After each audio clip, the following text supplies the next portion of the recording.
Letty does Inhumans vs. X-Men, issue 0. I'll be covering this entire story arc where we'll see Marvel's mutants and Inhumans finally head to war.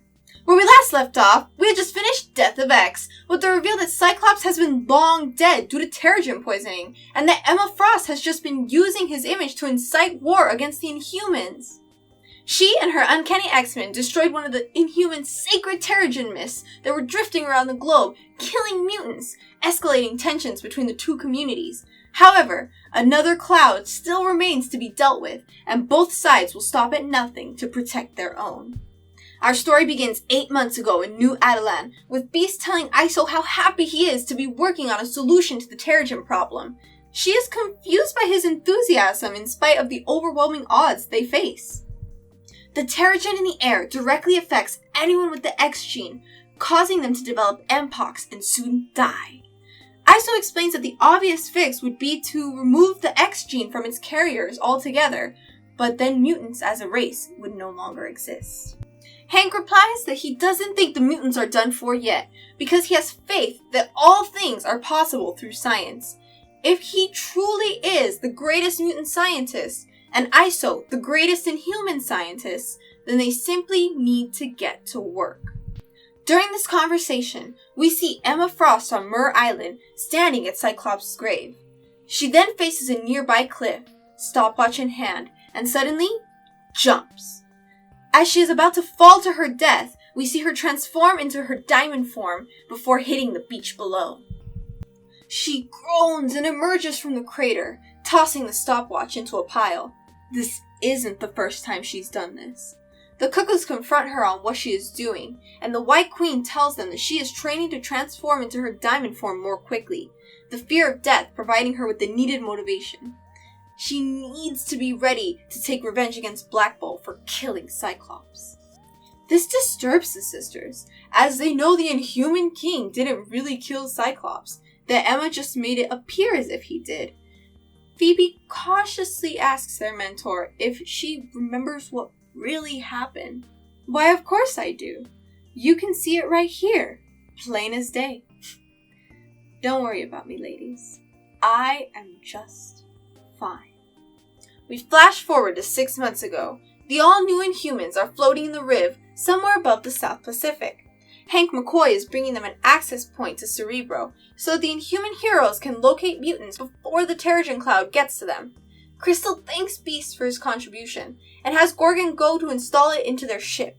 Iso is there with him, and she greets her old team members Flit and Grid.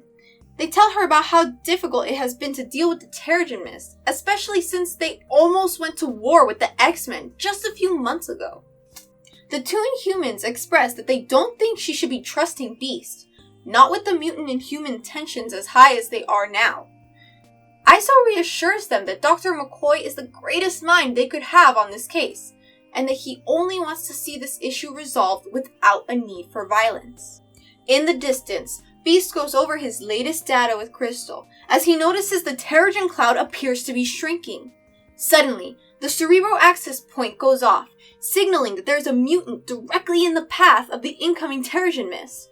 As the all-new Inhumans prepare for a rescue operation, Crystal tells McCoy that he can head back to New Adelan for the time being. Crystal, you're about to save a mutant's life. I wouldn't miss this for the world. We cut over to Poland, where we see Emma Frost and Magneto having a conversation over a glass of wine. His uncanny X-Men are resting in the background. Before their conversation continues further, Emma tells Eric that she wants him to attempt to attack her at some point during their conversation. He is perplexed, but agrees to her request, and Emma tells him of their plan. She says that they need to be ready to deal with the threat that the remaining Terrigen mist poses to the future of mutant kind, something Magneto has devoted his life to protecting.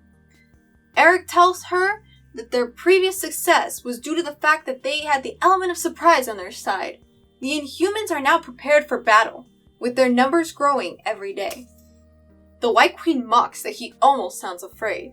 Without notice, Magneto rips a knife out of Sabretooth's hands and sends it flying at the back of Emma's neck. She takes her diamond form just in time, and tells the Master of Magnetism that she will have her revenge on those who killed Cyclops.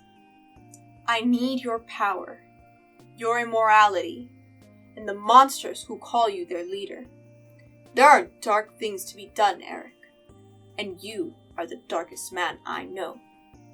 4 months ago, Beast and Iso arrive in the Savage Land, surrounded by an overgrowth of life. They're here to install a machine that reads the Terrigen levels in the environment. Hank explains to Iso that the Savage Land is the most pristine biome on Earth, clean of any pollution. If the Terrigen levels ever change here, they will know that there is imminent danger to mutant kind. Emma heads to Detroit to meet with the all-new X-Men to discuss her plan, only to find that they're living together in a van.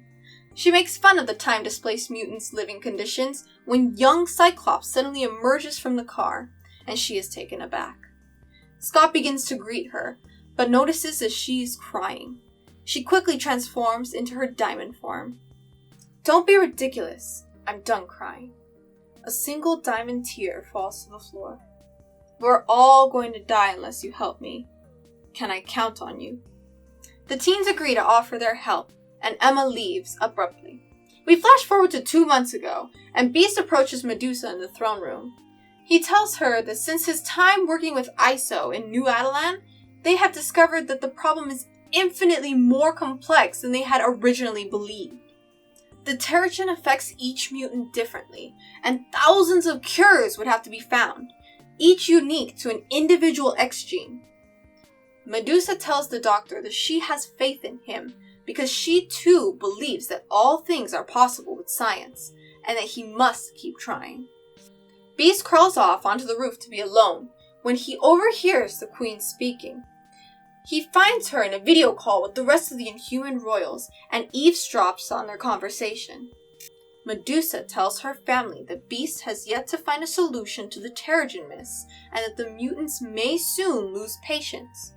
She stresses that they need to be prepared for the worst, because though the Inhumans will not start a war with the mutants, they need to be ready to win it.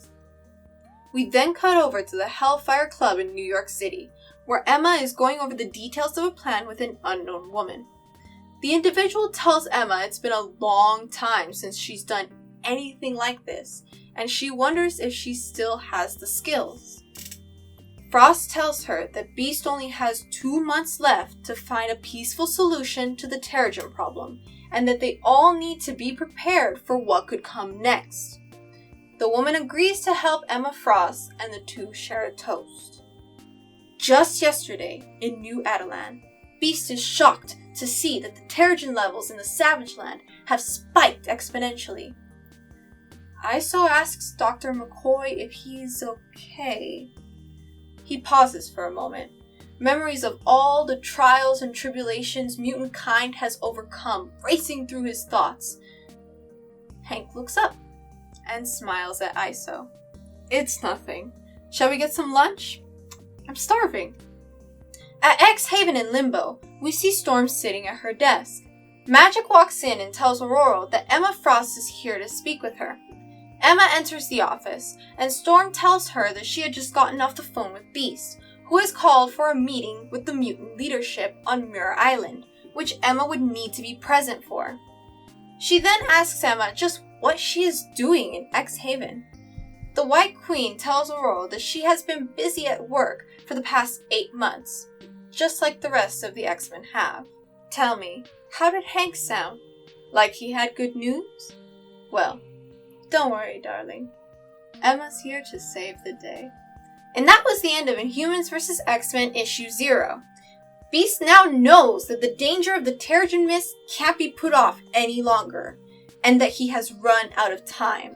The mutant leaders are all about to meet to discuss how best to deal with the situation, and the Inhuman royal family has begun preparing for the worst. In the next issue, we'll find out Emma's plan to take out the Inhumans, as well as see the war between the two factions finally begin. As always, thanks for watching, and I'll see you next time. Bye! Hey guys, just organizing my candy bag full of candy canes. If you like this video, you can subscribe to my channel by pressing that circle button up there, or you can watch some more videos over here. Not to mention, I got a Patreon set up where I'll be giving away cool prizes that you can find down there. See you around, bub!